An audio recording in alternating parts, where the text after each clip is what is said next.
Hi வணக்கம் மக்களே. என்னடா படுத்துக்கிட்டே வீடியோ போகிறீங்கன்னு நினைக்க வேண்டாம். உடம்பு ரொம்ப முடியலைங்க. நேற்றுலேருந்துமே ப்ராப்ளமாக தான் இருக்குது. ரொம்ப டயர்டாக இருக்குது.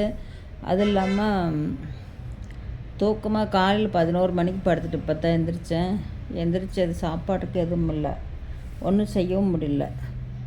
ரொம்ப டயர்டாக இருக்குது. பயங்கர அப்படி அவ்வளோ டயர்டாக இருக்குதுங்க. லைவ் போடுறதுக்கு முடியல, பேசுறதுக்கு முடியல. ஆனால் அந்த மைண்டு மட்டும் சரி ஒரு வீடியோ போடலாமே அப்படின்ட்டு போடுறேன். கடவுள் கஷ்டத்தை கொடுக்குறாரு, ரொம்ப கஷ்டத்தை கொடுக்குறாரு.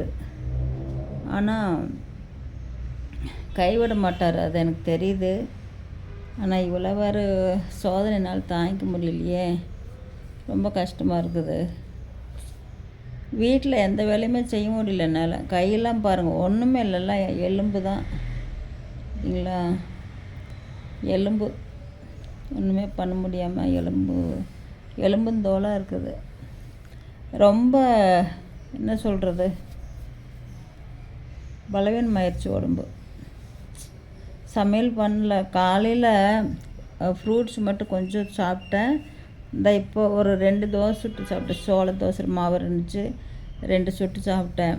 அந்த வெண்ணிலா அந்த ஹோட்டல் கடை வச்சுருக்கலாம், அந்த பொண்ணு எனக்கு செஞ்சு கொடுப்பாங்க. நான் அதுக்கிட்ட எதுவும் சொல்லலை. அது அவங்க எண்ணெய் அதிகமாக ஊற்றிடுறாங்க, அதனால் அது எனக்கு செட் ஆகலை அந்த ஃபுட்டு. ஆனால் அவங்க செஞ்சு கொடுக்குற மாதிரி இருந்தால் நல்லா செஞ்சு கொடுக்குவாங்க, டேஸ்ட்டாகலாம் பண்ணுறாங்க. எனக்கு செட் ஆக மாட்டேங்குது, கஷ்டமாக இருக்குது. என்னடா இப்படி ஒரு வாழ்க்கையாக மனசு ரொம்ப கஷ்டமாக இருக்குது. கடவுள் ஏன் தான் இப்படி ஒரு வாழ்க்கை கொடுத்துட்டாரு எனக்கு ஒன்றும் புரியல. ஆனால் ஒன்று சொல்கிறேங்க, தனிமையில் இருக்கிறது ரொம்ப கஷ்டம். தனிமை ஆளை கொன்றும். என்னால் முடியல.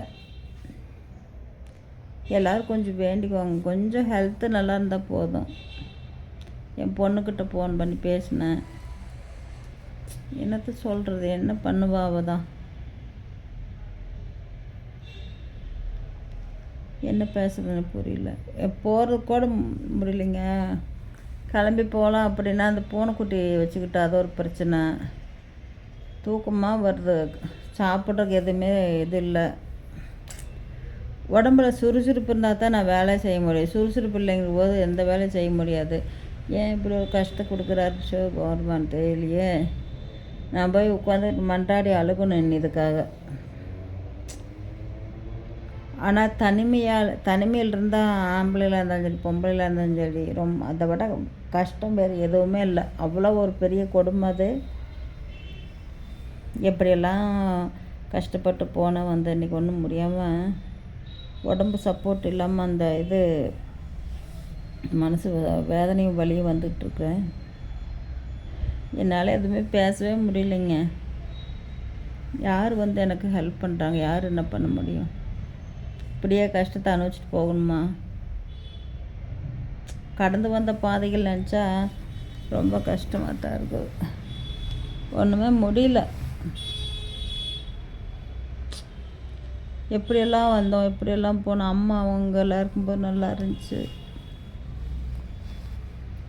எல்லா தாய் நோம்புனா அது இதுன்னு பண்ணுவாங்க. நமக்கு எந்த நோம்பு இருக்குது சொல்லுங்கள்? எந்த நோம்பும் இல்லை நமக்கு.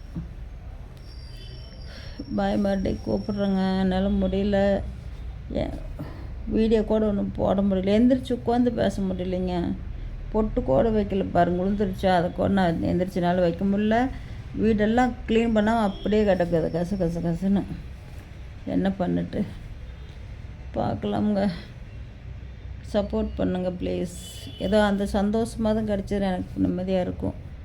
லைவ் போட்டு பேசுகிறதுக்கு முடியல, டயர்டாகி போயிடுது பேசணுன்னா. பாய்ங்க.